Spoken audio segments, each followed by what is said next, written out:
మనకి ఈ దినం ఇచ్చినందుకు దేవాది దేవుడికి వందనాలు చెల్లిస్తున్నాను. మనమందరం కూడా మరి దేవుణ్ణి ప్రేమించి దేవుని బిడ్డలుగా ఈ మందిరంలో చేరి దేవుణ్ణి ప్రార్థించి ఆరాధించుటకు దేవుడు మనకిచ్చిన ఈ గొప్ప ధన్యతను బట్టి మీకు వందనాలు. మన దేవుడికి మహిమ కలుగును గాక. హల్లెలూయా. మనమందరం సజీవ లెక్కలో ఉన్నాము అంటే ప్రేమైన దేవుని బిడ్డరా, మనల్ని ప్రేమించి రాత్రంతా మనల్ని కాపాడి ఉదయకాలం తట్టి లేపి మనల్ని మందిరానికి నడిపించిన ఆ ప్రభుకి ఎంతైనా కృతజ్ఞతలుగా మనం ఉండాలి. ఎలా ఉండాలండి? కృతజ్ఞతలుగా ఉండాలి. ఎప్పుడు కూడా ప్రభును స్తుతించే వారంగా, ఆరాధించే వారంగా, కృతజ్ఞతలు చెల్లించే వారంగా ఈరోజు లెగిసాము అంటే దేవుని కృప, ఏది మరి వేరేది కాదు అని వాక్యం చెప్తుంది. దేవుని కృప. మనం లేచామంటే, ఆరోగ్యంగా ఉన్నామంటే, పనులకు వెళ్ళి తిరిగి ఒంటికి క్షేమంగా వచ్చాము అంటే కేవలము దేవుని కృప. దాని నుంచి ఏది కూడా లేదండి. హల్లెలూయా. కాబట్టి మనము ఏది చేసినా, ఏం చేసినా, ఎక్కడికి వెళ్ళినా ప్రతిదీ కూడా మనం కృతజ్ఞత కలిగి ఉన్నప్పుడు దేవుడు దాన్ని బట్టి ఆయన ఎంతో సంతోషిస్తాడు. మనం దేవుణ్ణి మర్చిపోయిన వారంగా మన పనుల్లో పడిపోయి మనకున్న వేరే అన్నింటిలో పడిపోతే దేవుడు ఎంతగానో దుఃఖపడతాడు, బాధపడతాడు. కాబట్టి నిత్యము మనము ఎవరిని జ్ఞాపం చేసుకోవాలండి? మనల్ని సృష్టించిన దేవుణ్ణి మనం జ్ఞాపకం చేసుకోవాలి. హల్లెలూయా, హల్లెలూయా. మంచిది ప్రియమైన దేవుని బిడ్డలారా. మరి మామూలమైన సమయానికి వచ్చాం. దేవుడు పాటలతో, ఆరాధనతో దేవుడిని మహిమపరచడానికి దేవుడు కృప దయచేశాడు. దాన్ని బట్టి వందనాలు. మరి అమూలమైన సమయానికి వచ్చాం. పోయిన ఆదివారం అందరూ వచ్చారా? ఎవరైనా మిస్ అయ్యారా? పోయిన ఆదివారం దీవెన రాలేదు, మౌనిక రాలేదు, ఇంకెవరు రాలేదు, అంతే. అందరు వచ్చారు కదా. దేవుడికి మహిమ కలుగును గాక. వీళ్ళిద్దరే రాలేదు. అయితే నేను ఎందుకు పోయిన వారం అందరూ వచ్చారని అడిగాను అంటే, పోయిన వారం వాక్యము ఎంతమందికి అర్థమైంది లేదా అర్థం కాలేదా? అవునా కాదా? నిజం చెప్పండి. నిజమంటే కరెక్ట్గా చెప్పండి. అర్థమైతే అర్థమైందమ్మా అని చెప్పండి. లేదు అర్థం కాలేదమ్మా మాకు అని చెప్తే నేను మళ్ళీ నీకు విపులంగా అర్థమయ్యేలాగా మరొకసారి 5 నిమిషాలు నేను చెప్తాను మీకు.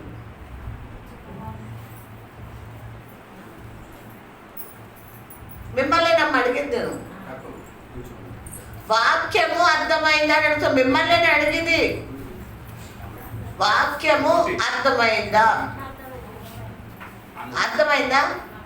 అర్థమైందా అందరికి? ఏం చెప్పాను? ఇంకా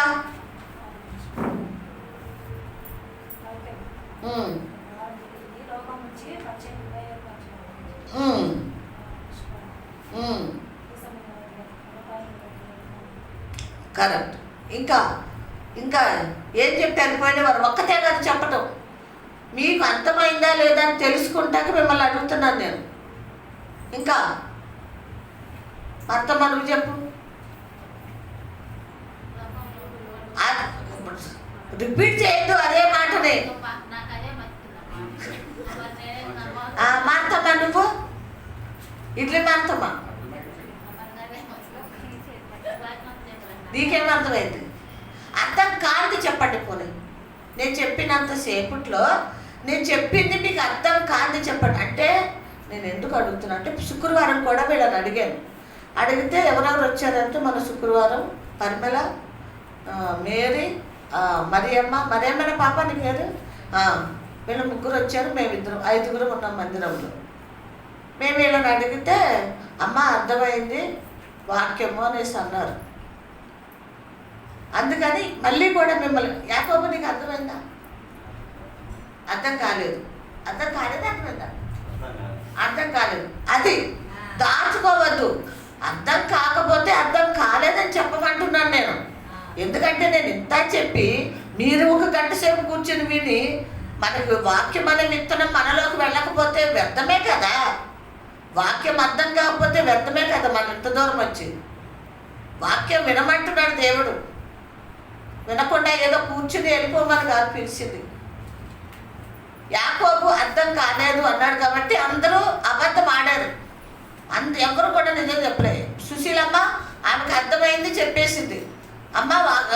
నుంచి వేరుపరిచాడు, మారు మనసు పొందమన్నాడు మనల్ని అన్నది ఆమెకి అర్థమైంది. ఆమె చెప్పింది. కన్నవాళ్ళు ఎవరికి కూడా ఏం కాలేదు. నువ్వు నీకు అర్థమైందా సునీత? నీకు అర్థమైందా? అర్థమైందా? ఓకే, అర్థమైతే ఓకే. ప్రేమన్న దేవుని బిడ్డలారా, నేను మళ్ళీ ఒకసారి 5 నిమిషాలు, ఇదిగో 12:30 ఇచ్చాడు ఫాస్ట్ అయి నాకు. ఒక్క 5 నిమిషాల్లో టక పోయిన వారు ఏం చెప్పాను మళ్ళీ మీకు రిపీట్ చేసేసి నేను వాక్యంలోకి వెళ్ళిపోతాను. పోయిన వారం నేను చెప్పింది ఏంటి అంటే మీకు క్లియర్గా జల్లించాడు. ఏం జల్లించాడు? లోకమని దేవుని పిల్లల్ని జల్లించి చూపించారు. జల్లించానా లేదా?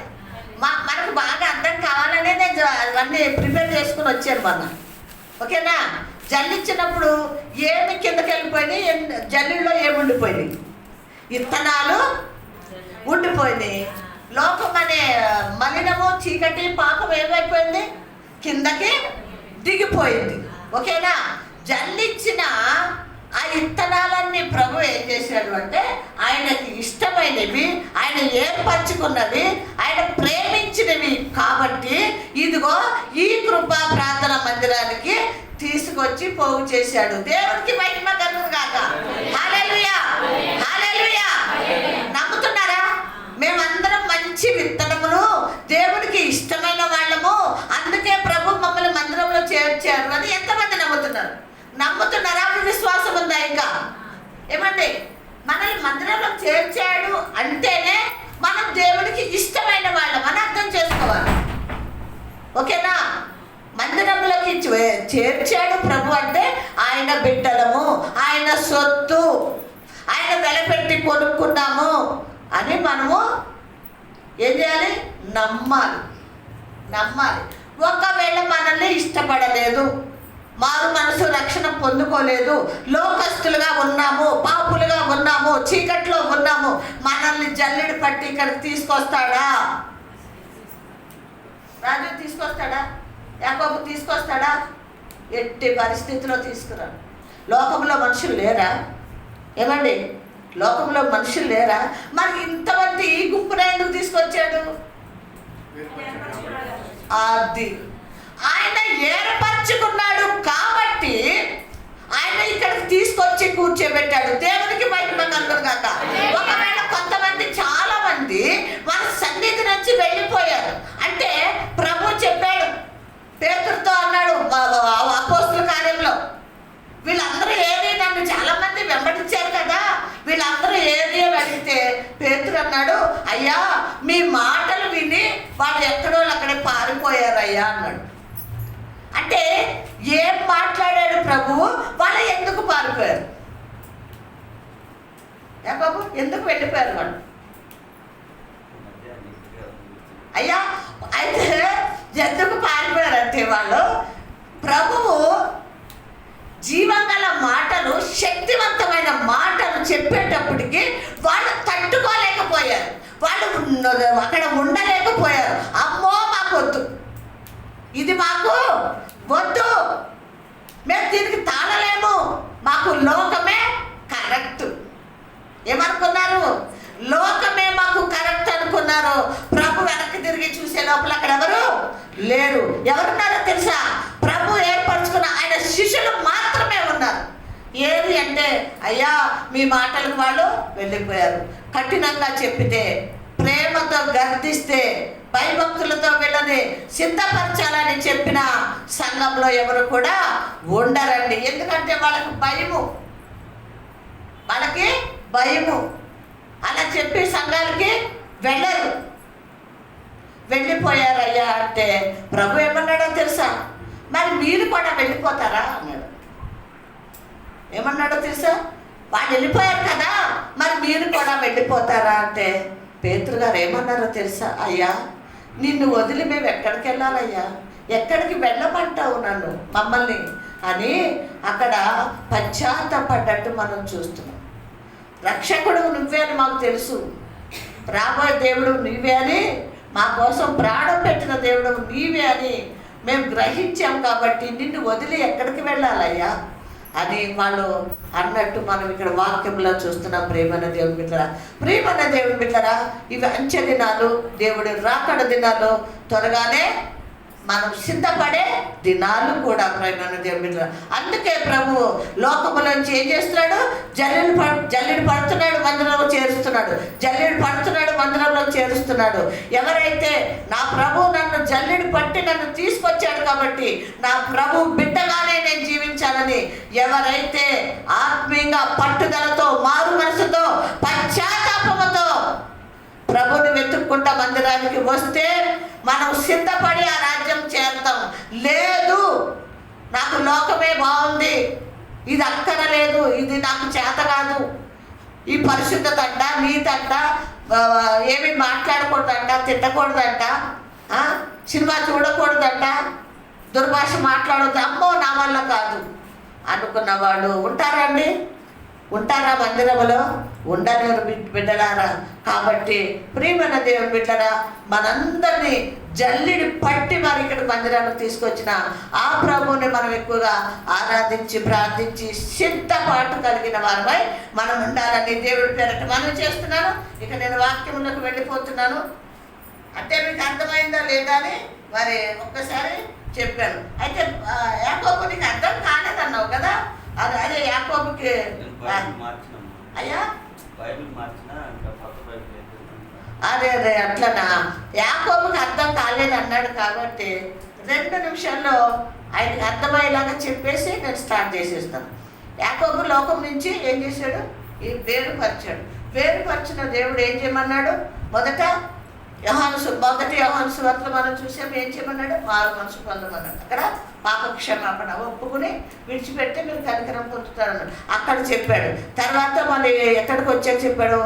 రోమపత్రిక దగ్గర కూడా మారు మనసు గురించి చెప్పాడు. అంటే మిమ్మల్ని నేను మందిరంలోకి తీసుకొచ్చి మిమ్మల్ని జల్లించి సెపరేట్ చేసి ప్రత్యేకపరుచుకున్నాను కాబట్టి మీరు నాకు ప్రత్యేకమైన బిడ్డలు కాబట్టి పరిశుద్ధంగా జీవించండి బిడ్డలారా అని మందిరంలో పెట్టాడు.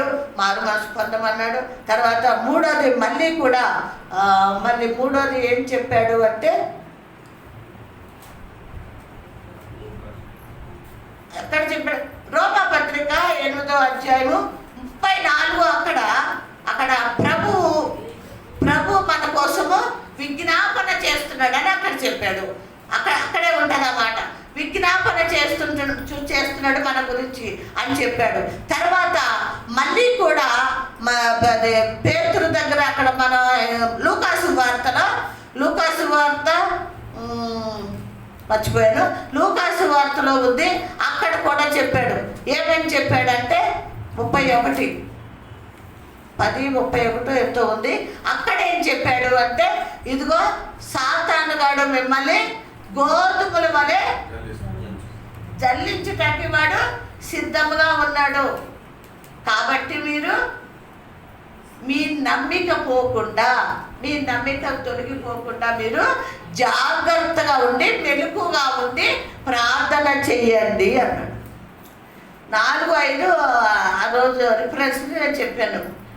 ఇవన్నీ ఎందుకు చెప్పాడు అంటే, ప్రియమైన దేవుని బిడ్డ, నిన్ను ఇక్కడ చేర్చింది ఇవన్నీ ఎందుకు చెప్పాడు అంటే, ఇదిగో ఇందులో నిన్ను నింపుతాకి, ఇది నీకు ఇవ్వటానికి. చూస్తున్నారా అందరూ? ఇవి నీకు నాకు మనకి ఇవ్వటానికి, మనల్ని పరిశుద్ధపరచబడి రక్షణ పొందుకొని నీతిగా జీవించటానికి, మనం నూతనంగా జీవితాన్ని నడుచుకున్నటకు ఇవి మనకి ఇవ్వటానికి ఈ మందిరంలో మనం చేర్చాడు. హల్లెలూయా, హల్లెలూయా. మనం లోకంలో ఉన్నామనుకోండి, ఇది ఇమ్మంటే ఇస్తారా అండి? మీరు సడన్గా పరిగెత్తుకుని వచ్చి నువ్వు సినిమాకి వెళ్ళావు, లేదా ఫ్రెండ్స్ తోటి పార్కో ఎక్కడికో వెళ్ళావు, పరిగెత్తుకుంటూ వెళ్ళి, అయ్యో నేను క్రైస్తవునిరా, ఈరోజు బల్ల ఆరాధన తీసుకోకపోతే మా మమ్మీ వాళ్ళు ఊరుకోరు, ఉండు నేను పరిగెత్తుకుని వెళ్ళి పాస్టర్ని అడిగి, అయ్యా నాకు బల్ల రక్తము అదే రొట్టెలు ద్రాక్షరసం ఇవ్వండి అంటే పాస్టర్ ఇస్తాడా? ఎందుకు ఇవ్వడు? అతను పాప క్షమాపణ లేదు, మారు మనసు లేదు, రక్షణ లేదు. కాబట్టి దీని విలువ అతనికి ఏంటో తెలియదు. ఇప్పుడు ఇది ఏంటో ఈ పిల్లలకి తెలుసా? ఈ ముగ్గురికి తెలుసా? తెలియదు. ఎందుకంటే ఇది ఎవరికి తెలుసు? దేవుణ్ణి తెలుసుకున్న మనకే తెలుసు తప్ప ఆ పిల్లలకి తెలియదు. అప్పుడు పరిగెత్తుకొచ్చిన వాడు కూడా అదే పరిస్థితిలో ఉన్నాడు. కాబట్టి మనం ఏం చేస్తాము? ఇవ్వకూడకి నువ్వు ముందెళ్ళి దేవుని తెలుసుకుని రక్షణ పొందుకుని రా బాబు, అప్పుడు ఇది మీకు ఇస్తాము అంటాం. అందుకే మనము అలా వస్తే ఇవ్వరని దేవుడు ఇవ్వడు, సేవకులు ఇవ్వరని మనల్ని ఏం చేశాడు? లోకం నుంచి జల్లెడు పట్టేసి కదా ఈ ఇత్తనాలు తీసుకొచ్చి మంచి ఇత్తనాలే ఇక్కడ కూర్చోబెట్టి ఈరోజు మనకి ఇది సిద్ధపరిచాడు. దేవుడికి మహిమ కలుగునుగాక. సిద్ధపరిచాడు, సిలువలో ప్రాణం పెట్టాడు, ఆయన ఈపు దున్నబడ్డది, రొట్టెగా మార్చబడ్డది, తర్వాత ఆయన రక్తం కార్చబడ్డది. ఇదిగో ద్రాక్ష రసముగా మనము ఇప్పుడు దీన్ని భుజించబోతున్నాం కాసేపటికి. హల్లెలూయా. అందరూ కూడా ఆత్మీయంగా ఎదగాలి బిడ్డలారా. ఎన్ని సంవత్సరాలు మనం ఎలా వచ్చామో? కాలయాపంగా వచ్చామా? నిర్లక్ష్యంగా వచ్చామా? బైబిల్ లేకుండా వచ్చామా? లేదా పాస్టర్ ఫోన్ చేస్తున్నాడని వచ్చామేమో? ఈ రోజు నేను చెప్తున్నాను బిడ్డలారా, మనం ఆత్మీయంగా ఎదగాలి, ఆత్మీయంగా మనము జీవితాన్ని కొనసాగించాలి ప్రభు కోసము. దీన్ని మనము ఎందుకు ఇస్తున్నాడు మనకి? ఇది నేను వచ్చే వరకు, నేను మీ దగ్గరికి వచ్చే వరకు దీన్ని ఏం చేయండి? ఇది జ్ఞాపకం చేసుకోవాలి అంటే మనం ఎలా ఉండాలి? మన హృదయం పరిశుద్ధంగా ఉండాలి, మన ప్రవర్తన, మన మాట తీరు, చూపు, నడవడి ప్రతిదీ కూడా పరిశుద్ధంగా ఉండండి. నేను వచ్చి మిమ్మల్ని ఏం చేస్తాను? ఆ రాజ్యంకి తీసుకువెళ్తాను అని చెప్పాడు. కాబట్టి ప్రియమైన దేవుని బిడ్డలారా, మనం జాగ్రత్తగా దేవుణ్ణి వెతికే వారంగా ఉండాలి. మన కుటుంబం బిడ్డల కోసం ప్రార్థన చేసుకుందాం, భర్తల కోసం ప్రార్థన చేద్దాం. వాళ్ళు కూడా మందిరానికి వచ్చేలాగా కన్నీరు విడుద్దాము. వాళ్ళు నశించిపోవటము దేవుడికి ఇష్టం లేదు. మీ భార్యలుగా మీకు ఇష్టమా? చెప్పండి. వాళ్ళు నరకానికి పోవటం మీకు ఇష్టమా? లేదు. కాబట్టి ప్రార్థన చేద్దాం. మంచిది. ఈరోజు వాక్యంలోకి వెళ్ళిపోదాం. చూడండి, పరమ గీతములు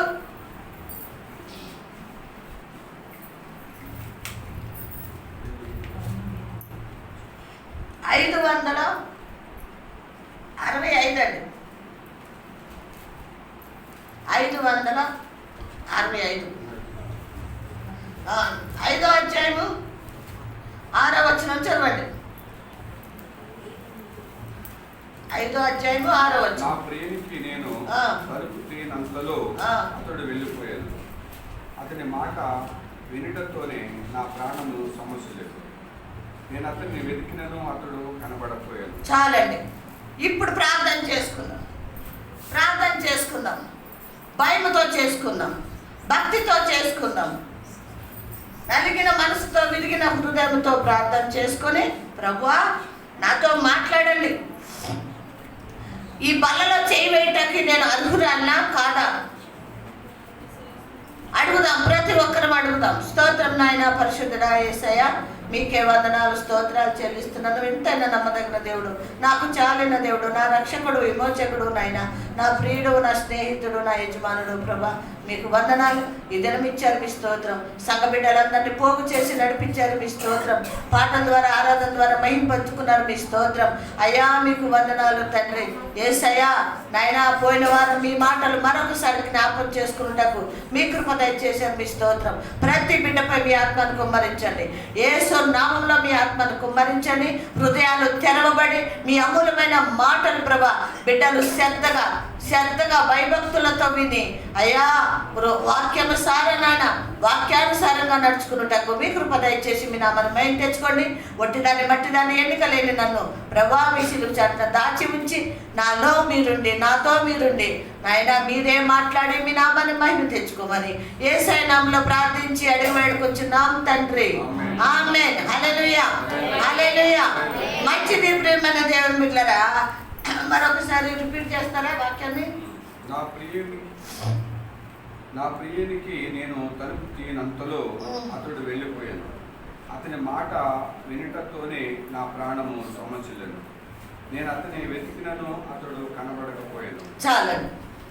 ప్రియమైన దేవుడు, అందరూ నన్ను చూడాలి. ఎవరు బైబిల్ ఎందుకు చూడొద్దు, కిందకి తలలు పెట్టుకోవద్దు.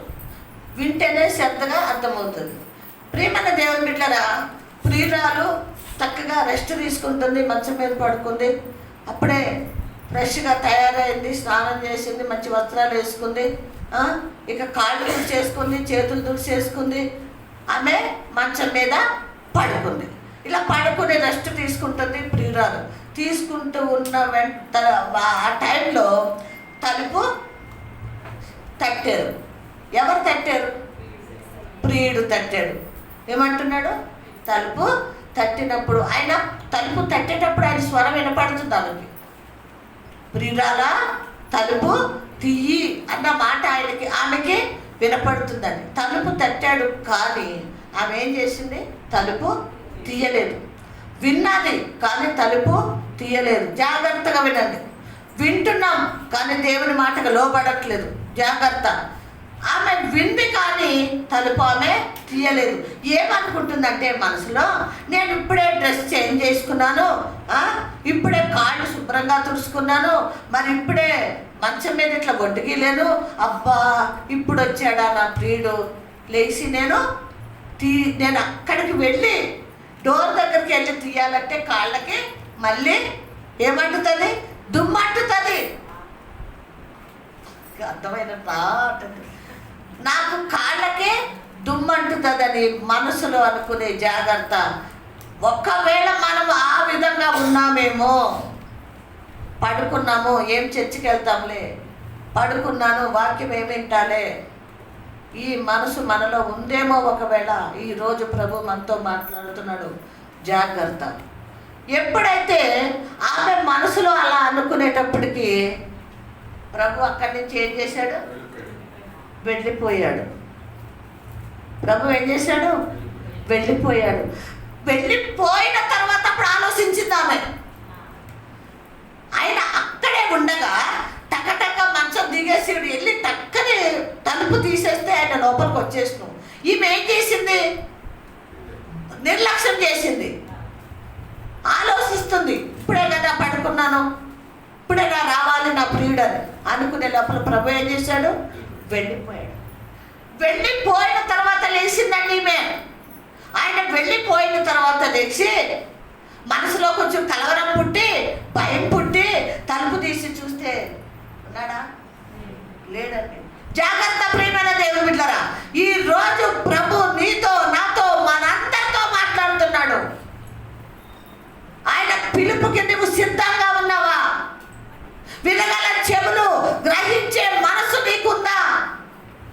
ప్రభు నిన్ను నన్ను పిలుస్తాకు వచ్చాడు. అంచె దినములో చెప్పాడు, నేను వచ్చి తలుపు తట్టుతాను. ప్రకటన గ్రంథంలో ఉంది, ఒక్క మాట చూస్తారా? తలుపు దగ్గరికి వచ్చి తలుపు తట్టినప్పుడు ఎవరైతే నా స్వరం విని తలుపు తీస్తానో అప్పుడు నేను లోపలికి వెళ్ళి వాళ్ళతో భోజనం చేస్తాను. కానీ ఇక్కడ ఈమె ఆ అదృష్టాన్ని కోల్పోయింది. ఎందుకు చేత అంటారు? ఎందుకు చేత చెప్పండి? నిర్లక్ష్యము. నిర్లక్ష్యము. నీకు భయం ఉండొచ్చు, స్వరం విన్న తర్వాత కలవరం పుట్టుండొచ్చు, అది తర్వాత సంగతి. నువ్వు వెంటనే లేచావా? తలుపు తీసావా? ఈ రోజున మన హృదయాలు ఎలా ఉన్నాయి? ప్రార్థన చేయటానికి బద్ధకంగా ఉందా? నిద్ర వచ్చేస్తుందా? చర్చికి వెళ్తానికి బద్ధకంగా ఉందా? ఏం పోతాంలే, స్నానం చేయాలి, బట్టలు వేసుకోవాలి, మళ్ళీ ఎంత దూరం నడవాలి, ఏం పోతాం? ఒకవేళ అలా ఉన్నామా? జాగ్రత్త బిడ్డలారా. ఈమె పరిగెత్తుకుని వచ్చింది కానీ అక్కడ ఏం లేదు. ఏమండి? ప్రభువు లేడు. ప్రకటన 2 అక్కడ ఉండదు.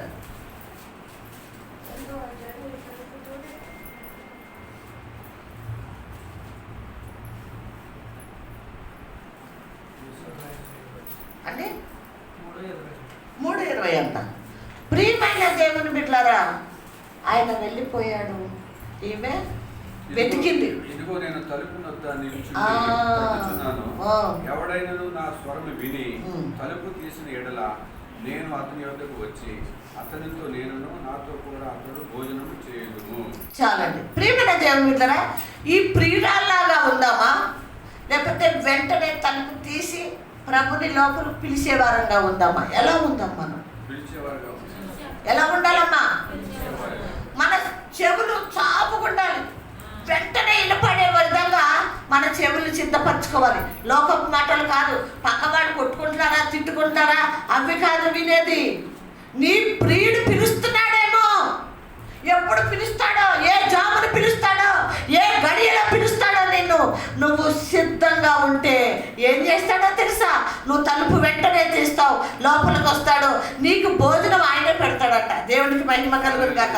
ఆయన పెట్టి మీ అందరితో లేదా మనందరితో ఆయన విందు చేస్తాను అంటున్నాడు. ఏం చేస్తాడంటే అంటే భోజనం చేస్తాను. ఎంత గొప్ప ధన్యత! ప్రభు మనకి ఇస్తాకి సిద్ధంగా ఉన్నాడు బిడ్డలారా. ఆ సమయం ఆసన్నమైనది. నేడో రేపో ప్రభువు వస్తానంటున్నాడు.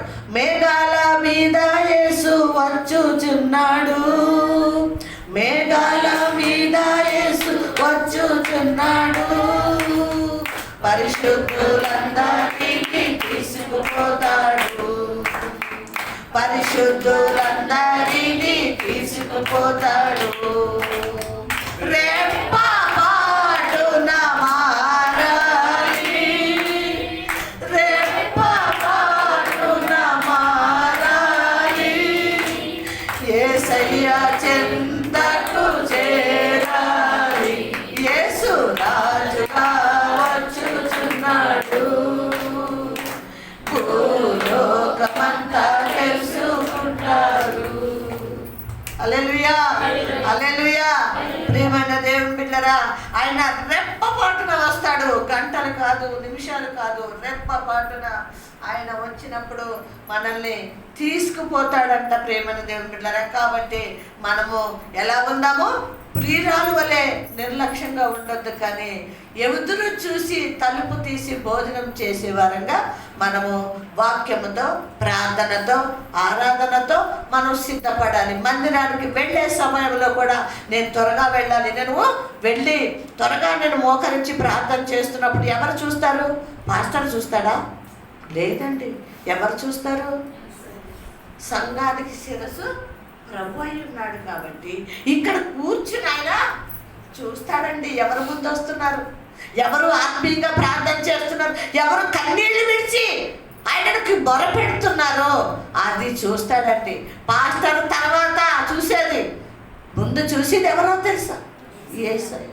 కాబట్టి ప్రియమైన దేవుని బిడ్డలారా, ప్రభు కోసం మనము ఈ అంచె దినాల్లో సిద్ధపడతాం. ఇక రెండోది చూడండి, సామెతల గ్రంథము, సామెతలు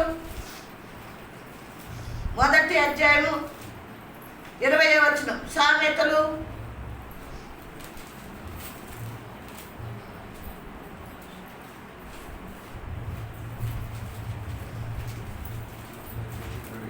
అవునండి. జ్ఞానము వీధులలో కేకలు వేస్తున్నది, సంత వీధులలో బిగ్గరగా పలుకుచున్నది, గొప్ప సందడి గల స్థలములలో ప్రకటన చేయుచున్నది. చాలండి, చూడాలి. ఇక నన్ను పైకి తలలెత్తి చూద్దాం. ప్రియమైన దేవుని బిడ్డలారా, ఇక్కడ జ్ఞానము ఎక్కడ కేకలు వేస్తుందంటే వీధులలో జ్ఞానము కేకలు వేస్తున్నది. తర్వాత ఎక్కడ కేకలు వేస్తుంది? సంత వీధుల్లో కూడా బిగ్గరగా పలుకుతుంది. మరి మూడోది ఎక్కడ ఉందంట?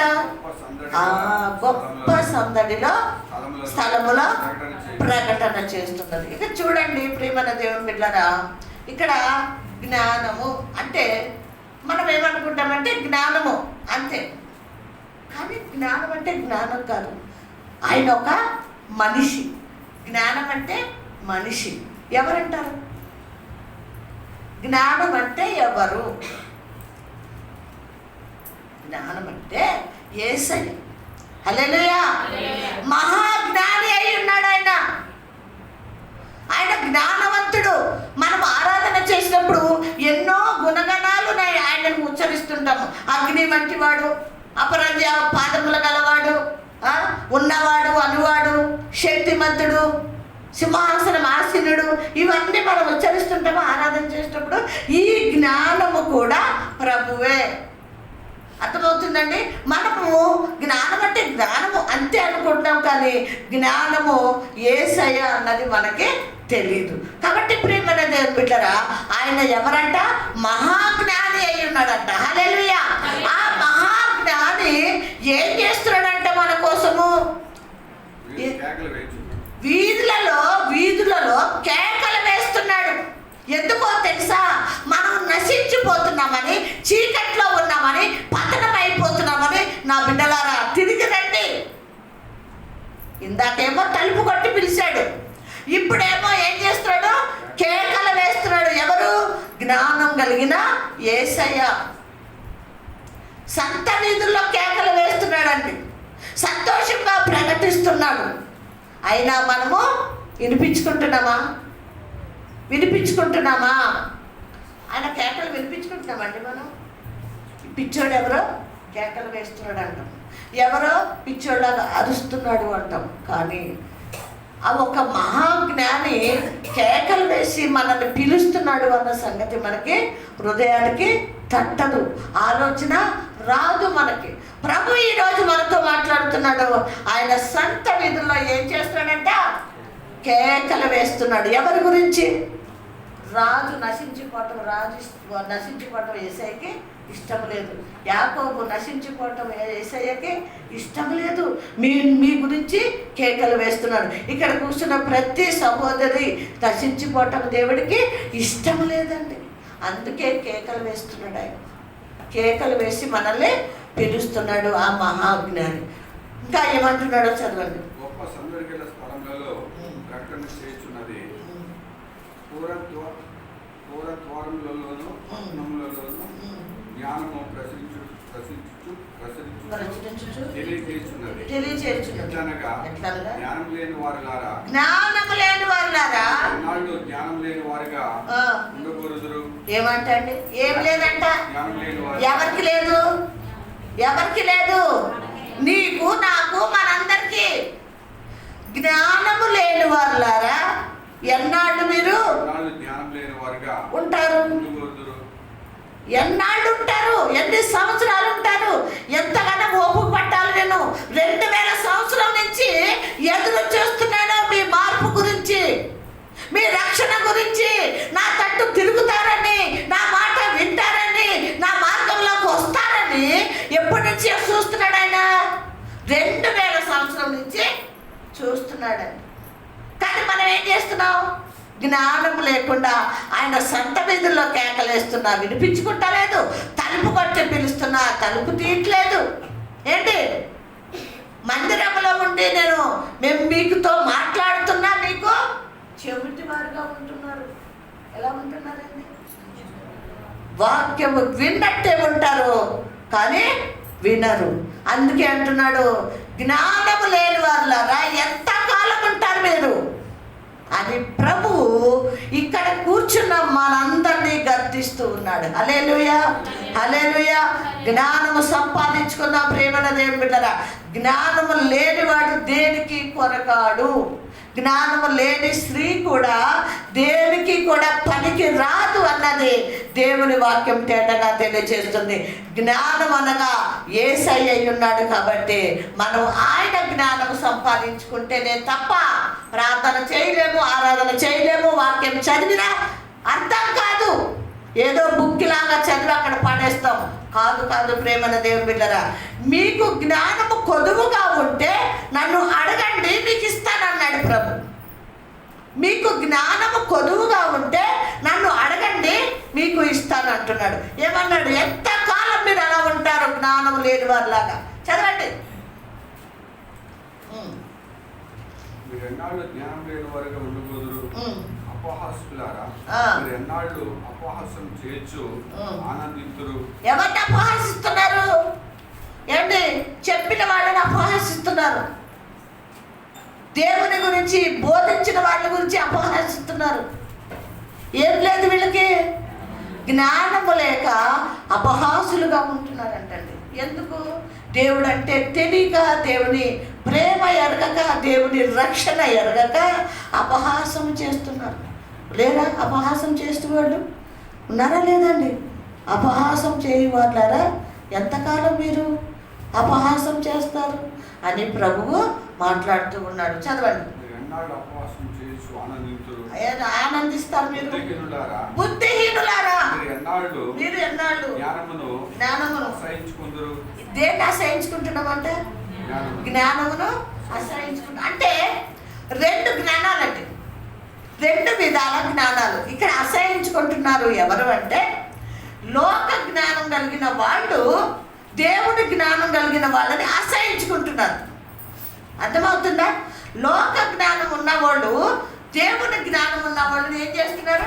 అసహించు. ఉదాహరణకి నేను ఉన్నానండి, లోకంలో ఉన్న వాళ్ళ దగ్గరికి వెళ్ళి నేను చెప్పాలనుకుంటున్నా దేవుని గురించి. అమ్మా, ఆయన రక్షకుడు, మన అందరిని రక్షించడానికి లోకానికి వచ్చాడు, రక్షించిపోయాడు, రక్తాన్ని చిందించాడు, మీరు రండి చర్చికి, దేవుడు పరలోక రాజ్యానికి మనల్ని తీసుకెళ్ళడం. ఈ పిచ్చిదా ఇవే? ఏమంటారు? పిచ్చిదా ఇవే? ఇవి చెప్తుంది మాకు, ఏందమ్మా నువ్వు చెప్పేది అని ఏం చేస్తారంటే అండి, అసహించుకోవటమే కాదు కానీ ఆ మాటలు పెడ చెవున పెడతారు. మీరు ఏం చేస్తున్నారు? జ్ఞానాన్ని అసహించుకుంటున్నారు మీరు అంటున్నారు. అంటే వాళ్ళు ఏ జ్ఞానంతో ఉన్నారు? లోక జ్ఞానంతో వాళ్ళు ఉన్నారు కాబట్టి, దేవుని జ్ఞానం వాళ్ళకి తెలియదు కాబట్టి దేవుని బిడ్డలు ఏం చేస్తున్నారండి? అసహించుకుంటున్నారు, అపహాసిస్తున్నారు. ఒక సహోదరు అన్నది, నేను పేరు చెప్పను కానీ, ఏంటి ప్రాంతంలో అందరిని ఇంట్లోకి రాణిస్తావు? నీకేం పని పాట లేదా? ఎందుకు రాణిస్తావు ఇంట్లోకి? దేవుడు భయభక్తులు కలిగి దేవుడు జ్ఞానం కలిగిన వ్యక్త, లేకపోతే లోక జ్ఞానం కలిగిన వ్యక్తి అయితే అట్లా మాట్లాడుతుందా?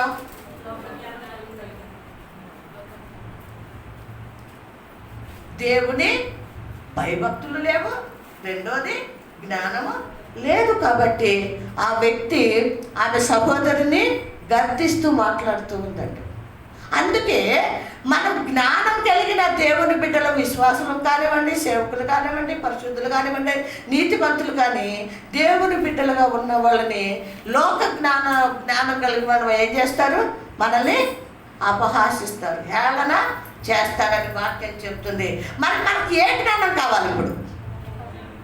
అమ్మా, ఏ జ్ఞానం కావాలి? దేవుని జ్ఞానం మనం సంపాదించుకుందాం. ఈ రోజు నుంచి మీరు, నేను, మనం అందరం కూడా ప్రభువా మీ జ్ఞానము నాకు కావాలి, నాకు దయచేయండి అని ప్రార్థన చేసేటప్పుడు, వాక్యం వినేటప్పుడు, ఆరాధన చేసేటప్పుడు పరిశుద్ధాత్మ అభిషేకముతో పాటు ఆ జ్ఞానము కూడా సంపాదించుకుంటే నీకు ఎంత తేటగా అర్థమవుతుందో తెలుసా? వాక్యం మాటలు చాలా తేటగా వినపడతాయి, చాలా తేటగా హృదయంలో భద్రపరచబడతాయి. అదే లోక జ్ఞానంతో బైబిల్ చదివేమనుకో నిల్లు. అర్థమవుతుందా రాజు? చదివితే అట్లా చదివితే అర్థమవుతుందా? అర్థం కాదు. ఏంటో అసలు ఏంటో పిచ్చి పిచ్చిగుంది, అర్థం కాదు. కాబట్టి దేవుని జ్ఞానం మనకి కావాలి. ఇంకేమంటారు చదవండి.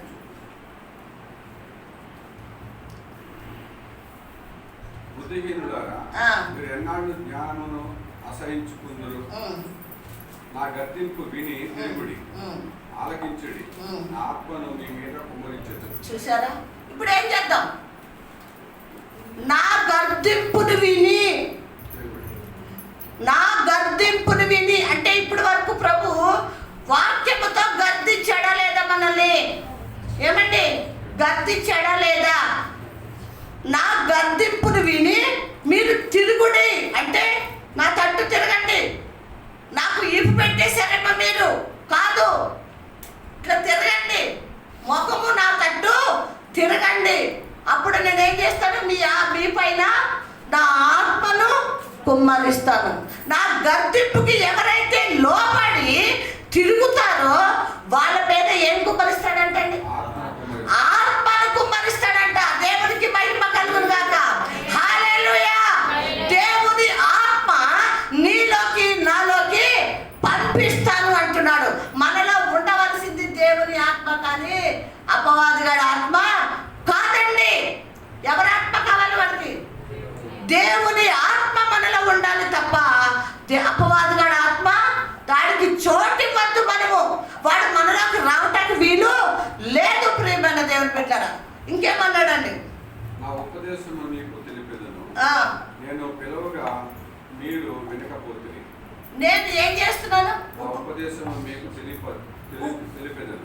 నా వాక్యము మీకు వినిపిస్తున్నాను, కానీ మీరు ఏం చేస్తున్నారు? పిలువగా మీరు వినకపోతే. నేను వాక్యముతో పిలుస్తున్నాను, కానీ మీరు ఏం చేయట్లేదు, వింటలేదు. నిజమే ప్రేమన దేవుని బిడ్డలారా, ఈ చెవితో వింటున్నాం, ఆ చెవితో విడిచిపెట్టేస్తున్న వాక్యాన్ని. తర్వాత అమ్మ ఈరోజు వాక్యం ఏంటి? నిల్లు, ఏమీ లేదు. మనము చెప్పటానికి ఇష్టపడతలేదు. చూడండి, 1 కొరింథీ 1వ అధ్యాయము 30వ వచనం. 1 కొరింథీ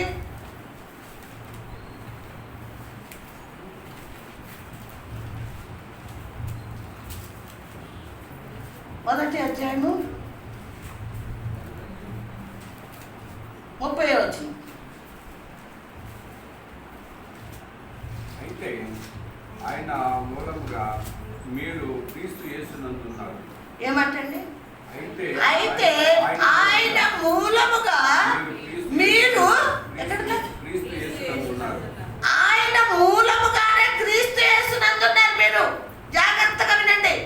ఆయన మూలంగానే మనం క్రీస్తుతో ఉన్నాము, యేసుతో ఉన్నాము. ఆయన లేకపోతే మనం లేవండి. ఎవరితో ఉన్నాము? ఎవరి మూలంగా ఉన్నాం? ఎవరు బిడ్డలుగా ఉన్నాము? ఇప్పటికి ఇక్కడ ప్రభు ఉన్నాడు కాబట్టి ఆయన మూలముగా మనం క్రీస్తు యేసులో మనము ఉన్నాము. లేకపోతే ఎవరు బిడ్డలని చెప్పుకుంటామండి? ఏమని చెప్పుకోవాలో తెలుసా? ఇప్పుడు మిమ్మల్ని ఏమని పిలుస్తున్నాము? నేను ఇక్కడ పద్దాక మిమ్మల్ని ఏమంటాను? దేవుని బిడ్డలారా, దేవుని సంగమా అన్నట్టునే పిలుస్తుంటాను. అదే మరి ఆయన మూలంగా మనం ఇక్కడ లేమనుకోండి, రక్షణ లేదు, మారు మనసు లేదు, ప్రభువుల రక్తంలో కడగబడలేదు, ఇక్కడ పోగు చేయబడలేదు. మిమ్మల్ని దేవుని బిడ్డలని ఎవరన్నా పిలుస్తారా? మరి ఏమని పిలుస్తారు? అపవాద సంబంధులు అంటారు. ఎంత భయంకరమైన మాట అది. సాతాను గారి పిల్లలు అంటారు. దుష్టుడు సంబంధులు మీరు అంటాడు. ఎంత భయంకరం కదా మాట. మరి ఇది మనకి కావాలా? అది కావాలా? క్రీస్తు యేసు మూలముగా మనము ఉన్నాము అంటున్నాడు. ఆయన మూలంగా మనం ఉన్నాం, కానీ అపవాది సంబంధుల మూలంగా లేము. అంటే దేవుడు ఏర్పరచుకున్న బిడ్డలం కాబట్టి దేవుని బిడ్డలుగా పిలువబడుతున్నాం. లేదు, లోకంలో ఉన్నాం అనుకోండి, అపవాది బిడ్డలుగానే పిలువబడతాము. కాబట్టి ప్రియమైన దేవుని బిడ్డరా, ఆయన మూలముగా మనం ఎవరమంట? ఏమంటున్నాడు? క్రీస్తు యేసు, క్రీస్తు యేసునందు మీరు ఉన్నారు, స్థిరపడ్డారు, సిద్ధపడ్డారు, దేవుని వైపు చూస్తున్నారు అని ఇక్కడ వాక్యముతో దేవుడు మాట్లాడుతున్నాడు. కాబట్టి ఆయన మూలముగానే దేవుని బిడ్డలుగానే మనము జీవించాలి, నడుచుకోవాలి, పని చేయాలి, ప్రార్థించాలి, ఆరాధించాలి, మందిరానికి రావాలి, మాట్లాడాలి, ప్రేమించాలి, కనికరపడాలి, క్షమించాలి, ఆదరించాలి, ఆదుకోవాలి. ఇవన్నీ యేసయ్య గుణగణాలు. యేసయ్యలో ఉన్నవన్నీ ఇవన్నీ కూడా, ఇవన్నీ మనలో కూడా ఉండాలి. ఏమన్నాడు? క్రీస్తు యేసు కలిగిన ఆ మనసు మీలో ఉండాలి అని ప్రభు చెప్పాడు. కింద ఏమన్నాడు చదవండి.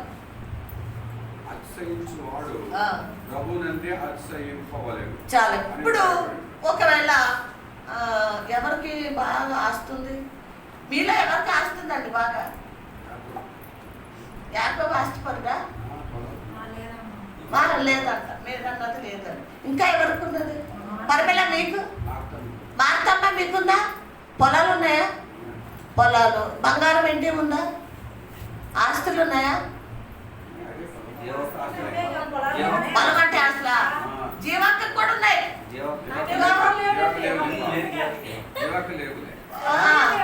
ఇల్లులు ఉన్నాయి జీవక్కకి. అదే అంతే. యాకోబు కూడా ఇల్లు ఉంది, అదే ఆస్తి.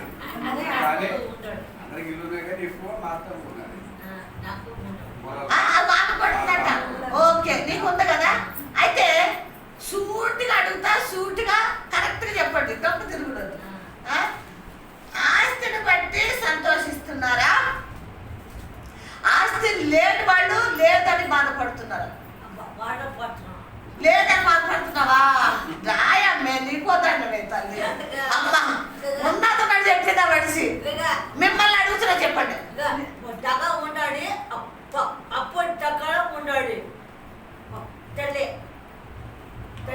దెవ్వ ఉన్నాడు పప్పు తెల్లే ఆ చెల్లి ఉంది. దెవ్వ అన్నాడు. అమ్మ నాన్న ముందు పప్పు అన్నాడు. చచ్చిపోయాడు. బొరక అంటాడే సరేలే, మళ్ళీ ఎడతాం, తర్వాత ఎడతాం మన ఇద్దరం. నా దానికి సమాధానం రాలేదు. మనకి ఈ లోకంలో ఉన్న దాన్ని బట్టి సంతోషిస్తున్నామా? అందరము, ఆస్తి ఎక్కువ ఉన్నవాడు కాదు, ఆస్తి తక్కువ ఉన్నవాడు కాదు, దాన్ని బట్టి సంతోషిస్తున్నామా? ఏమీ లేదు కానీ యేసయ్య ఉన్నాడు, దాన్ని బట్టి నేను సంతోషిస్తున్నాను అన్న వాళ్ళు ఎవరు? దీన్ని బట్టి సంతోషిస్తున్న వాళ్ళు ఎవరు?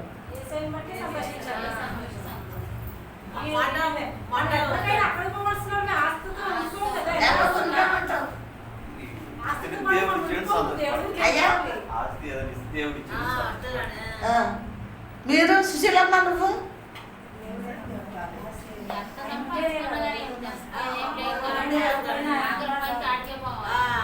అంతే కదా? అంటే ఇక్కడున్న దాన్ని బట్టి ఆలోచించే వాళ్ళు ఎవరు, సంతోషించే వాళ్ళు ఎవరు అని అడుగుతున్నాను నేను. ఎవరికి లేదా ఆశ? నాకు బిల్డింగ్ ఉంది, లేదా 10 తులాల బంగారం ఉంది, మా ఇంటి ముందు కారు ఉంది అని సంతోషించే వాళ్ళు ఎవరు అని అడుగుతున్నాను నేను. నువ్వు సంతోషించలేదు. యాకోబు నువ్వు? ఓకే, కానీ దాన్ని బట్టి సంతోషించట్లేదు. నేను చెప్పిన పాయింట్ మీకు అర్థమైందా? ఉన్న దాని మీద సంతోషం ఉందా, లేదు అని దేవుడు ఉంటే చాలు అని సంతోషం ఉందా? అది నేను అడిగేది. ఇప్పుడు వీటి మీద ఏం లేదు మీకు. అందుకే అక్కడ ప్రభు ఏం చెప్పాడంటే, ప్రభువును బట్టే నువ్వు అతిశయించాలి. అంటే ఏంటంటే సంతోషించాలి. యేసయ్యను బట్టే నువ్వు సంతోషించాలి. కానీ నీకు ధనముందా, ఆస్తుందా, మేడలున్నాయా, మిద్దలున్నాయా, లేకపోతే సంపత్రాపు కారుందా, మేడలున్నాయి, అవన్నీ పెంట కుప్పతో సమానం. దాని గురించి సంతోషించొద్దు అని వాక్యం చెప్తుంది. హల్లెలూయా, హల్లెలూయా. ఎవరిని బట్టి అతిశయించాలండి మనము? ఒకవేళ ఆశీర్వదించి ఇచ్చాడు, యాకోబు అన్నాడు, కరెక్టే, దేవుడు ఇచ్చాడు, దాన్ని బట్టి సంతోషిస్తాం. కానీ లోకంలో ఉన్నంతసేపే. కానీ యాకోబు ఒకటి, ఓకే, ఏదో దేవుడు ఇల్లు ఇచ్చాడు, దాన్ని బట్టి సంతోషిస్తున్నాను అన్నావు అంటే ముందు దాని గురించి సంతోషించదు. ముందెవరు? నీ తండ్రి. నీ తండ్రి నుంచి ఆయన సంతోషించు. అప్పుడు ఏమంటావు తెలుసా? ప్రభువా, నీ కృపను బట్టి, నీ ప్రేమను బట్టి ఒక మంచి గృహం ఇచ్చావు, దాన్ని బట్టి మీకు వందనాలు. అంటే అక్కడ కూడా ప్రభుని బట్టే నువ్వు సంతోషించాలి, ఇల్లుని బట్టి కాదు, ప్రభుని బట్టే సంతోషించాలి. మనకి ఏది ఉన్నా అక్కడ ఎవరిని ముందు పెట్టాలి? అది ప్రభుని ముందు పెట్టి. ఇప్పుడు రాజుకు ఉద్యోగం వచ్చింది. ఇప్పుడు రాజు ఏమనాలి? నేను చదువుకున్నాను బాగా, నేను జ్ఞానవంతుడి కాబట్టే నాకు ఉద్యోగం వచ్చింది అంటంలో కరెక్టా? ఏమండి రాజు, కరెక్టా? మరి ఏది కరెక్టు? అది నన్ను ప్రేమించాడు, నాకు చదువుకుంటానికి మంచి జ్ఞానం ఇచ్చాడు కాబట్టి ఉద్యోగం వచ్చింది, దాని ఆయనకే మహిమ. యాకోబుకి ఇల్లు ఇచ్చాడు, చాలా కష్టపడతాడు, ఇల్లు లేదు అని అబ్బాయిని ప్రేమించి ఇల్లు ఇచ్చాడు, దేవునికి మహిమ. మీకు కూడా కొంచెం కొంచెం ఏదో చిన్న చిన్నవి ఉన్నాయి, దాన్ని బట్టి కూడా దేవుడు, మీరు సంపాదించుకుంటాడు, దేవుడు ఇచ్చాడు, జీవా సంపాదించుకుంటుంది, దేవుడు ఇచ్చాడు. కానీ అన్నీ దేవుడే ఇచ్చాడు. కానీ ఆరాధించవలసింది ఎవరిని? అతిశయపడవలసింది ఎవరి మీద? ఈరోజు మనం గుర్తు పెట్టుకుందాం, ఎవరందు మనం ఆనందించాలి? యేసయ్యను బట్టి ఆనందించాలి. అప్పుడు ఏం చేస్తాడో తెలుసా యాకోబు? అమ్మా, నా కుమారుడికి ఇన్ని ఇచ్చానే, ఎప్పుడు ఆస్తిని బట్టి ఆలోచించలేదు, దాన్ని బట్టి అతిశయించలేదు, రాజుకి మరి ఉద్యోగం ఇచ్చానే, మరి ఆ చిన్న కృపా ప్రార్థన మందిరానికి వెళ్ళాడు అబ్బాయి, నాకు ఉద్యోగం వచ్చింది, అక్కడ చిన్న దానికి ఎక్కడ పోతాను, ఇంత దూరం నేను అక్కడ చూసుకుంటాలే అనుకోలేదు. అది నమ్మకత్వం, అది విశ్వాసం. దాన్ని బట్టి అబ్బాయిని ఆశీర్వదిస్తాడు. అర్థమవుతుందండి? మనకున్న దాన్ని బట్టి మనము అతిశయించొద్దు, కానీ దేవుణ్ణి బట్టి మనము అతిశయించాలని అక్కడ వాక్యం చెప్తుంది. అన్నాడా లేదా? మరొకసారి చదవమాట. అతిశయించువాడు అతిశయించువాడు ప్రభువునందే అతిశయింపవలెను. ఎవరిని బట్టి? ప్రభువునందే. ప్రభునందే. యాకోబుని బట్టి కాదు, మరి సుశీలమ్మని బట్టి కాదు, పరిమళను బట్టి కాదు. ఎవరిని బట్టి? ప్రభువునందే. ప్రభునందే మనము అతిశయించాలి. ఇప్పుడు అర్థమైంది కదా, మనకి ఎన్నున్నా మనం దేవుని యందు అతిశయిస్తే ఇంకా ఏం చేస్తాడో తెలుసా? మనకున్న విశ్వాసము, మనకున్న దేవుని ప్రేమను బట్టి ఇంకా ఆశీర్వదిస్తాడు. హల్లెలూయా. మీకు ఇంకా ఏ కోరికలు ఉన్నాయో, ఏ ఆశలు ఉన్నాయో, ఏ ఆలోచనలు ఉన్నాయో యేసు నామములో దేవుడు అన్ని మీకు తీర్చునుగాక. హల్లెలూయా, హల్లెలూయా. అందుకే ముందు దేవుడిని ప్రేమించు, నీకేం కావాలో ఆయన నీకు ఇస్తాడు అని వాక్యం చెప్తుంది. ముందే మనం ఏం చేయాలో తెలుసా? దేవుని యందు అతిశయించాలి, దేవుని దగ్గర పరిగెత్తుకు రావాలి, ప్రార్థించాలి, ఆరాధించాలి, ఆయన్ని మహింపరచాలి. ఏమండి? ఆత్మీయంగా మన ప్రయాణము ప్రభువుతో కొనసాగాలి. ఎవరితో కొనసాగాలండి? ప్రభువుతో కొనసాగాలి. ఇంకా మూడోది, నేను నేను ఒక్క 5 నిమిషాలు ముగిస్తాను. నేను 12:30కే తీసుకున్నా. ఏప్రిల్ రాసిన పత్రిక 12:29. 12:29.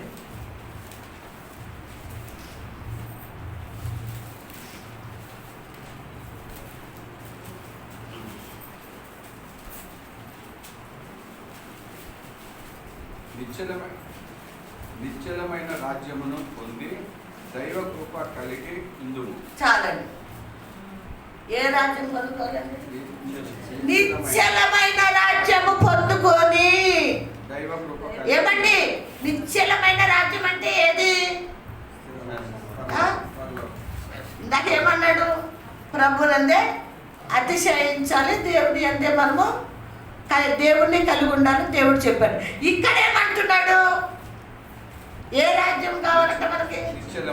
నిశ్చలమైన రాజ్యము గురించి నువ్వు పొంది, రాజ్యమును పొంది, నిశ్చలమైన రాజ్యము పొంది అంటే శాశ్వతమైన రాజ్యమును పొందుకో. పైన ఏం చదివేమో? నువ్వు దేవుని అంటే అతిశయించాలి తప్ప మనుషులందరూ కాదు, ఆస్తినందరూ కాదు అతిశయపడవద్దు. అలా పడకుండా ఉంటే నిత్యమైన రాజ్యం నీకు ఇస్తాను అంటున్నాడు. దేవునికి మహిమ కలుగునుగాక. శాశ్వతమైన రాజ్యం మనకి ఇస్తాడంటండి. ఎప్పుడు? ఆయనని వెంబడించినప్పుడు, ఆయనతో మనం ఉన్నప్పుడు ఆ రాజ్యం ఇస్తాడు. ఇంకేమన్నాడండి? దైవ కృప కలిగి. దైవ కృప. అమ్మా, దైవ కృప కలిగి ఉండాలి. ఏ కృప కలిగి ఉన్నావు ఈ రోజు వరకు, ఈ క్షణం వరకు? ఏ కృప ఉంది నీలో? ప్రభు చెప్తున్నాడు, నా కుమారుడా, నా కుమార్తె, దైవ కృప కలిగి ఉండు అంటే దేవుని కృప కోసం నువ్వు ఎదురు చూడు. దేవుని కృపను గురించి నువ్వు అడుగు. ఈ రోజు మనం ఈ క్షణాన్ని బ్రతుకున్నామంటే కేవలము దేవుని కృప. దేవునికి మహిమ కలుగుతుంది. దేవుని కృప. ఏం సంపాదించుకోమంటాడైనా? దైవ కృపతో నువ్వు ఏది కలిగి ఉండాలి? దైవ కృప. ఆ కృప కలిగి వినయముతో భయభక్తులతో దేవునికి ప్రీతికరమైన ఏం చేయాలంటండి? వినయము కలిగి ఉండాలంట, భయభక్తులు కలిగి ఉండాలంట. మళ్ళీ తర్వాత ప్రీతికరమైన మనము ఆయన సేవ చెయ్యాలి అంటున్నాడు. దేవునికి మహిమ కలుగునుగాక. అందరూ ఒకే ఈ మాటలు మీకు? అబ్బా మాకు కాదమ్మా, మేము ఉండలేమమ్మా అంటారా? కదా, మనందరికీ ఓకే. ఏలైనగా మన దేవుడు ఎవరంటే మన దేవుడు దహించే అగ్ని. ఎలాగైతే దహించే అగ్నిగా ప్రభు ఉన్నాడో అలాగే జ్ఞానము కలిగిన అద్భుతీయ దేవుడయ్యి ఆయన ఉన్నాడు. చూడండి, ఇంకొక మాట నేను మీకు చెప్పి ముగిచ్చేస్తాను. మొదటి రాజుల గ్రంథము 4వ అధ్యాయము 29వ వచనం.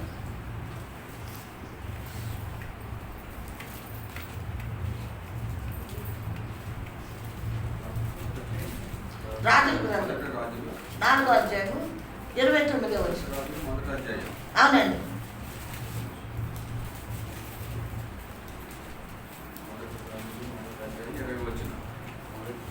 4వ 4:29. 4:29. అవునండి.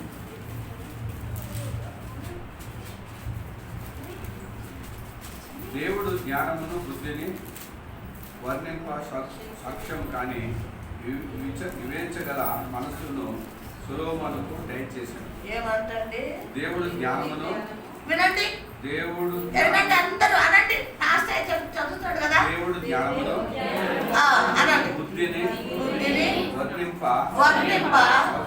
సౌఖ్యము కానీ వివేచగల మనసును సొలొమోనుకు దయచేశాడు. ఎవరు? సొలొమోనుకు కలిగిన జ్ఞానము తూర్పు దేశస్థుల జ్ఞానం కంటే ఐగుప్తుల జ్ఞానమంతటి కంటేను అధికమై ఉండేది. చాలండి. ఎవరికి ఇచ్చాడు దేవుడు జ్ఞానం? సొలొమోను రాజును చేసిన తర్వాత ఈ జ్ఞానము, బుద్ధి జ్ఞానము ఆయన ఇచ్చినట్టు మనం చూస్తున్నాం. ఇంకొక చోట కూడా ఇచ్చాడు చూడండి. ఒక మాట, ద్వితోపదేశ కాండము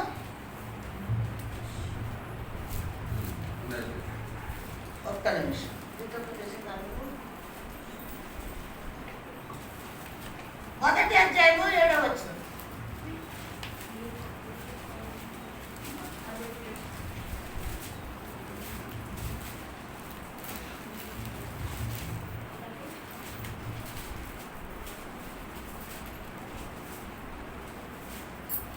మీరు తిరిగి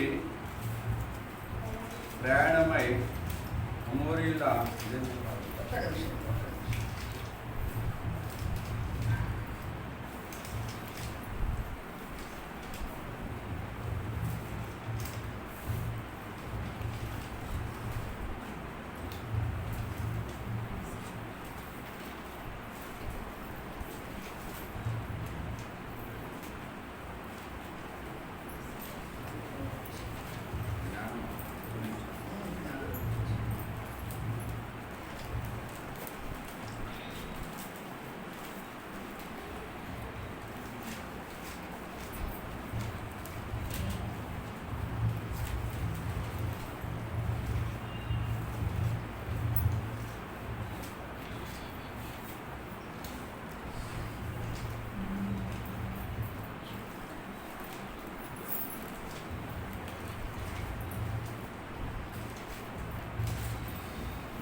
ఇది 1వ రాజుల గ్రంథం 3వ అధ్యాయం. నా దేవ యెహోవా, నీవు నా తండ్రి అయిన దావీదునకు బదులుగా నీ దాసుడైన నన్ను రాజుగా నియమించి తీసుకోండి. 1 రాజుల 3వ అధ్యాయం 7వ వచనం. నా దేవ, చెప్పండి, నా దేవ యెహోవా, నీవు నా తండ్రి అయిన దావీదునకు బదులుగా నీ దాసుడినైన నన్ను రాజుగా నియమించి ఉన్నావు. అయితే నేను బాలుడను, కార్యములు జరుగుటకు నాకు బుద్ధి సాలదు. చెప్పండి, నీ దాసుడినైనా నేను నీవు కోరుకునిన జనుల మధ్య ఉన్నాను. వారు విస్తరించి ఉన్నందున వారిని లెక్కపెట్టుటయు వారి విశాల దేశమును తనకి చేయటయు అసాధ్యం. ఇంత గొప్పదైన ఈ జనమునకు న్యాయం తీర్చగలవాడు ఎవడు? కాబట్టి నేను మంచి చెడ్డలు ద్వేషించి నీ జనులకు న్యాయం తీర్చినట్లు నీ దాసుడినైన నాకు వివేకం గల హృదయము దయచేయము. సొలొమోను చేసిన ఈ మనవి ప్రభునకు అనుకూలమైనది కనుక దేవుడు అతనికి ఇలాగ సెలవిచ్చెను, దీర్ఘాయువును ఐశ్వర్యను నీ శత్రువుల ప్రాణమునైనను అడుగక న్యాయములను గ్రహించుటకు వివేకము అనుగ్రహించమని నీవు అడిగితివి. నీవు ఇలాగున అడిగినందున నీ మనవి ఆలకించుచున్నాను. బుద్ధి వివేకం గల హృదయము నీకు ఇచ్చుచున్నాను. ఇక్కడ మళ్ళీ ఒకసారి చదవండి. మొదటి అధ్యాయము ద్వితోపదేశం, రెండో ద్వితోపదేశం కాండము మొదటి అధ్యాయము 7 నుంచి చదవండి. ద్వితోపదేశం కాండము మొదటి అధ్యాయము 6వ వచనం 7 నుంచి చదవండి.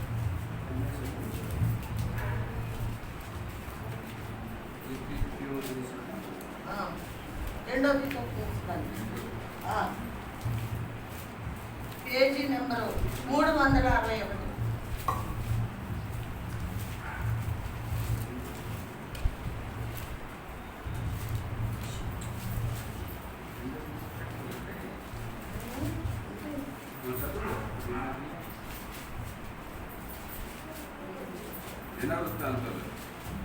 దినవృత్తాంతములు 1వ అధ్యాయము సజీవుగా ఇక్కడ 6:7. ఆ రాత్రి యందు దేవుడు సొలొమోనుకు ప్రత్యక్షమై, నేను నీకు ఏమి ఇవ్వబోతున్నాను దాన్ని అడుగుమని సెలవీయగా, సొలొమోను దేవునితో ఇలాగ మనం చేశాడు, నీవు నీ తండ్రి అయిన దావీదు ఎడల బహుగా కృప చూపి అతని స్థానమందు నన్ను రాజుగా నియమించి ఉన్నావు కనుక దేవా యెహోవా, నీవు నా తండ్రి అయిన దావీదుకు చేసిన ఈ వాగ్దానము స్థిరపరచుము. నేల దూడనంత విస్తారమైన జనుడి మీద నువ్వు నన్ను రాజుగా నియమించున్నావు. ఈయన ఈ గొప్ప జనము న్యాయములు తీర్చగలవాడు ఎవడు? నేను ఈ జనుల మధ్య ఉండి కార్యములు చక్కబెట్టినట్లు తగిన జ్ఞానము తెలివిని నాకు దయచేయము. అందుకు దేవుడు సొలొమోనుతో ఇలాగ సెలవిచ్చెను, నీవు ఈ ప్రకారము యోచించుకుని ఐశ్వర్యమైనను సొమ్మునైనను ఘనతనైనను నీ శత్రువుల ప్రాణమైనను దీర్ఘాయువైనను అడుగక, నేను నిన్ను వారి మీద రాజుగా నియమించిన నా జనులకు న్యాయము తీర్చుటకు తగిన జ్ఞానము తెలివిని అడిగి ఉన్నావు. కాబట్టి జ్ఞానము తెలివి నీకు ఇవ్వబడు. చాలండి. ప్రియమైన దేవుని బిడ్డలారా, రాత్రి కాడ మరి ప్రభు ఎవరిని దర్శించాడు? సొలొమోనుని దర్శించి నీకు ఏమి కావాలి అని అడిగాడు. అడిగినప్పుడు ఏమన్నాడు? ఏం కావాలని అడిగాడు? నీ జ్ఞానం మాత్రం నాకు ఇయ్యాలి. నాకు రాజుగా చేసావు కదా, నన్ను ప్రజల్ని ఏలటానికి నాకు జ్ఞానం ఇవ్వంటే, మరి దేవుడు జ్ఞానంతో పాటు ఇంకేమిచ్చాడు? తెలివినిచ్చాడు, ఐశ్వర్యం ఇచ్చాడు, ఇంకా చాలా మరి దీవెనలు ఆశీర్వాదాలు కూడా ఇచ్చాడు. కానీ సొలొమోను అడిగింది ఒకటే, ఏంటి? జ్ఞానం అడిగాడు. అంటే జ్ఞానం ఎవరని చెప్పుకున్నాము? జ్ఞానం ఎవరని చెప్పుకున్నాము? యేసయ్య అని చెప్పుకున్నాం. కాబట్టి ఆ జ్ఞానం అడిగాడు సొలొమోను రాజు. మనం కూడా జ్ఞానము సంపాదించుకుందాం. అందుకే ప్రభు అన్నాడు, జ్ఞానవంతురాలు తన ఇల్లు కట్టుకుంటుంది, 3 రాళ్ళు స్త్రీ తన ఇల్లు పెరుక్కుంటుంది. కాబట్టి జ్ఞానము కలిగి దేవునితో మనము నడిచే వారంగా, మనం ఆత్మీయంగా ఎదిగే వారంగా మనం ఉందాం. ఈ వాక్యం దేవుడు దీవించి ఆశీర్వదించుగా.